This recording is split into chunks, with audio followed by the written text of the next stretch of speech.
ฮัลโหล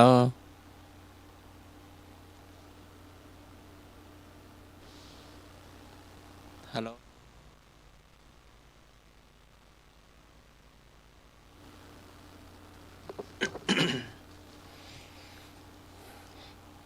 10 นิ้วขอความนอบน้อมแด่องค์สมเด็จพระสัมมาสัมพุทธเจ้าพระพุทธพระธรรมพระสงฆ์และพระอรหันต์ตลอดถึงพระมหาเถรานุเถระด้วยความเคารพอย่างสูงอันมีหลวงพ่อพระครูสมุวิศวัตวรกิจโจหลวงพ่อเจ้าวาดวัดไฟหินแล้วก็หลวงพ่อผู้ในการสถานีพระพุทธศาสนาและวัฒนธรรมที่เมตตาอย่างสูงนมัสการอาจารย์อารักษ์ครับผม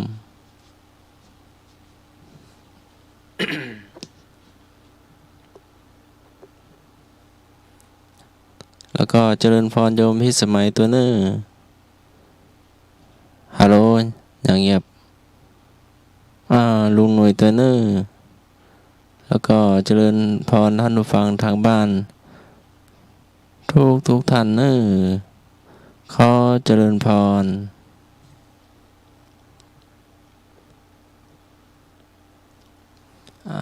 ฮัลโหลโยมพิสมัยอาจารย์นรักษ์ลุงหน่วยอย่างเงียบ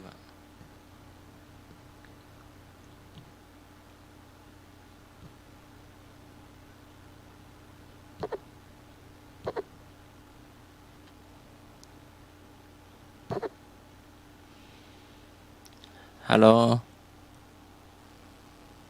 ฮัลโหลได้ยินก่อน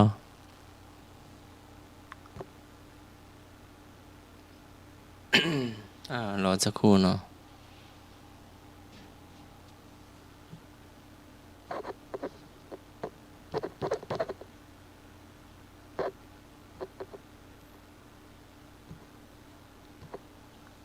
ช่วงนี้ก็ช่วงรายการธรรมะคลายเครียดเนาะเริ่มแต่3 ทุ่มเป็นต้นไปเนาะเจ้าขอนอบน้อมแด่องค์สมเด็จสัมมาสัมพุทธเจ้าพระธรรมเจ้าพระสังฆเจ้าอันเป็นสรณะที่พึ่งของเราทุกคนขอกราบนมัสการพระครูปริยัติยานุศาสตร์ที่ปรึกษาเจ้าคณะอำเภอเมืองเชียงใหม่เจ้ากราบนมัสการพระครูสมุวิศวรรกิจโจ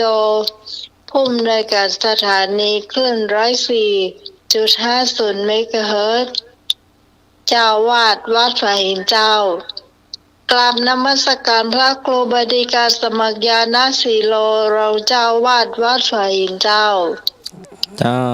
โยมไม้กราบนมัสการพระอาจารย์เอารักษ์ปัญโยนันเจ้าแสดงว่าสายหลุดสวัสดีหน่วยเจ้ารถเหมือนกันเดี๋ยวต่อไป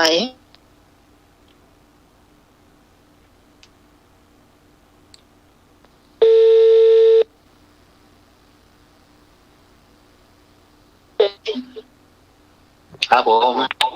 ครับเดี๋ยวมาละข่าวนี้เนาะครับ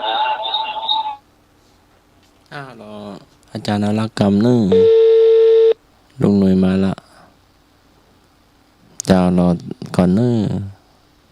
ครับครับผมนิมนต์ครับ ขอกราบนอบน้อมยังคุณพระติตรัยรัตนผ่านแผ้วพระเจ้าเจ้าต่าง3 ประการไม่มีพระพุทธพระธรรมพระสงฆ์อันเป็นสารณะที่เปิ่งของหมู่เฮาต่างหลายขอกราบไหว้สาบุญญาปรมีธรรม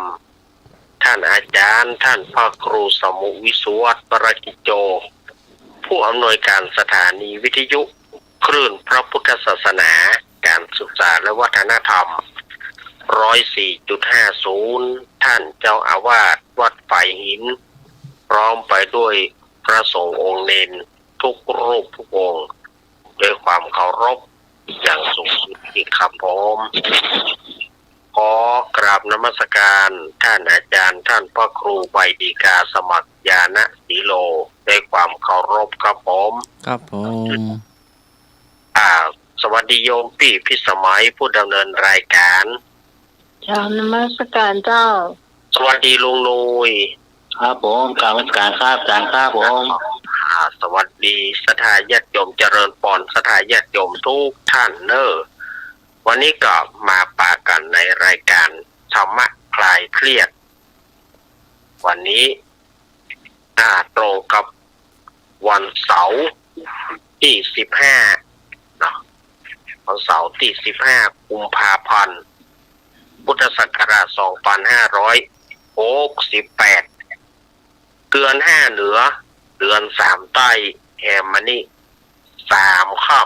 ำโอ้วันนี้ดับเบิล3เนอะวันนี้นะ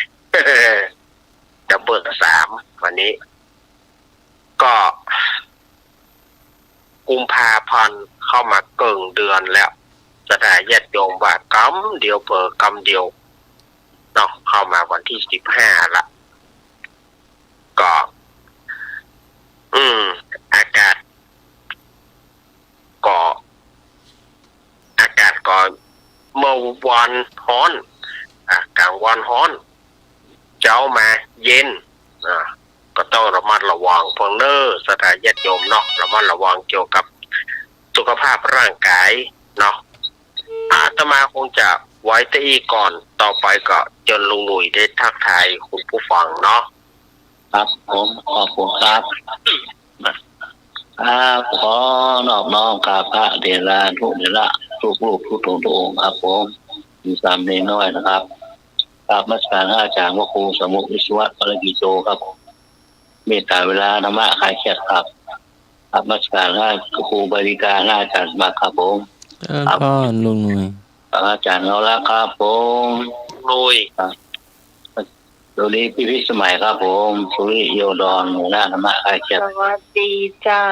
ดีธรรมะคลายเครียดทุกท่านทุกคนนะครับผมนี่ครับแล้วก็สวัสดีพี่นันเจสีตัวนะโอ้ครับมีนันเจสีด้วยนะครับครับช่วยในรายการเนาะขอบคุณนะครับกระโทรมาจำหนึ่งเนาะดูมาเปิดประเด็นเนี่ยครับเปิดประเด็นก็นมัสการพระเถระนุเถระที่ฟังรายการแล้วก็ให้กำลังใจรายการของเราตัวนะเจ้ามีพระเถระหลายรูปด้วยกันนะเจ้าที่ฟังรายการนี้ก็ขอบคุณนักเจ้าไอ้หนุ่ยพี่เอ้ยหนุ่ยเอาละ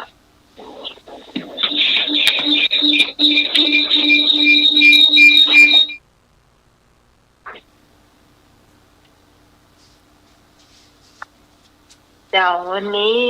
คุณผู้ฟังก็ลองเลือกเพลงเข้ามาแต่ว่าเพลงที่มีอยู่ในมือนี่ก็เป็นจังหวะที่ว่าวยๆทางนั้นเจ้ารวมถึงแม่ทั้งหลายพอก่อนเท่าก็เป็นลูกเขาก็ต้วยเหมือนกันเจ้าต้วยเหมือนกันไอ้หนุ่ยก็ต้วยเหมือนกันเจ้าAllahด้วยเหมือนกันพี่พรก็ด้วยเหมือนกันเจ้า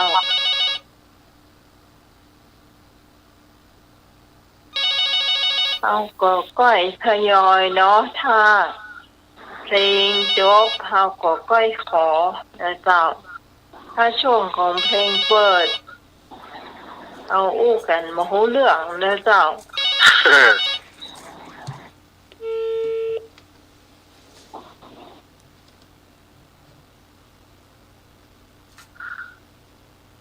เพลงที่ขอไว้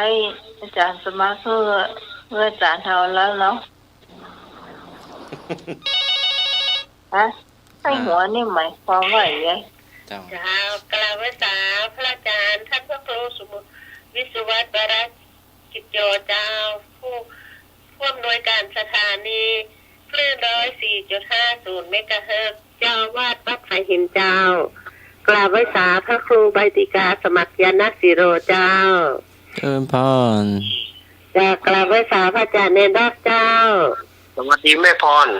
จดไปเฮือแล้วเนอะ สวัสดีน้องใหม่เจ้า เจ้าจดไป ค่ะ เฮื ส อ วัสดีลุงหนุ่ยเจ้า ครับผมดีครับก่อนครับผม วันนี้จะขอเพลงเนาะสายใจสังเวชของไม้พี่เราพรเจ้า เราสายใจฟังมาคือจดไว้แล้ว แล้วก็หอยคง เจ้า หนุ่ แล้ว ม ก็ ไว้ ได้ ทอง เอา เจ้า ตาม เนาะ ใจน้องใหม่จะเปย์ที่เห็มก็ได้ อันนี้ลูกปล่อยมาอีกเพราะว่ามาเรียกพวกตันใจเจ้า เจ้า ครับ ไอ้ ผ พ ม งนี่ก็จัดให้พงหนุ่มไว้ทองเนาะคือเดียวตามสเปคที่กันเนาะเอาแบบแต่ว่าใกล้เคียงกันเนาะ ครับ เดี๋ยวไปทยอยเพราะว่าได้5 เพลงละ นมัสการครับผมแฟนพันธ์แท้ครับ เจริญพร วันนี้เอาเพลงในอดีตครับหน้าที่ ว่า ไพเราะที่สุดครับหน้ารักจางที่บางปะกงครับหน้าของสดใสลุ่มภูทองครับหน้าครับนมัสการ ว่า ค ให้ รั ได้ บ อยู่ เออ เดี๋ยวว่าให้ได้อยู่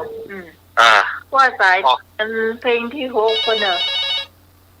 รักจังที่บางปะกง เดี๋ยวว่าให้ได้อยู่ ครับผมครับ ไอ้พงอันหนุ่มไว้ทองเจ้า เอาผมได้คอกระเตื้อเนี่ย เอาไว้ให้พงแล้วจองให้แล้วเจ้า ถุงมาทองครับ เจ้า ขอบคุณหลายๆเนอะ เจ้า ครับหนุ่มไว้ทองนะกาเนาะ ก่อนนะกัน ที่เลิกไว้นี่ วิพรก่อนหรือว่าให้พงก่อนหมูนะตะกี้นะ ลุงไว้ทองพอได้เกิดยังครับผมขอบ หู คุณห ใจ ลายๆ หูใจ ครับผม เจ้า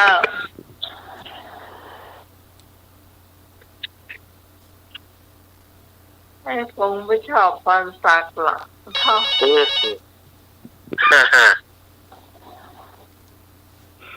เจ้า มาสักการดาวมาคาเชียร์ทุกคนเนอร์ โอ้พายาวอนมาแล้วครับ ครับ วันนี้จะขอเพลง อยากหนูอยาก สุด โดน ปุ้งเหรอเพลง หนูไว้ทอง เอาเพลงกันเนาะ ว่าวิงวอย ดอนสอนระเบียบอ่ะ ตรงๆเขียน ตอนสอนระเบียบเดี๋ยวย้ายเดี๋ยวน้องเลือกเพื่อบ่เพื่อเธอคนเดียวบ่ กับเพ เพื่ ล อง คุณ น่ะ คนเดียวคุณคนเดียวเพื่อคุณคนเดียวอย่าเนาะ ได้ แล้วก็ แล้วเพลงน่ะที่พ่อพันเนจรดอนสอนระเบียบอ่ะ มันต่อจังหวะไวๆย้าย ไว้ขนาดนี้เพลงนี้ก็เพลงเพื่อชีวิตอย่าเท่า อันนี้มันเป็นลูกทุ่งนะ ลูกทุ่งนี่แหละ เนาะ ของดอนสอนระเบียบอะที่พบพระเนจรน่ะมันชอบพอกับนี้วะ เดี๋ยวดูจังหวะมันก่อนถ้าได้ไปได้เนาะ ถ้ามันบะเมริกานี่ ก็ได้ ของมนต์แคนน่ะ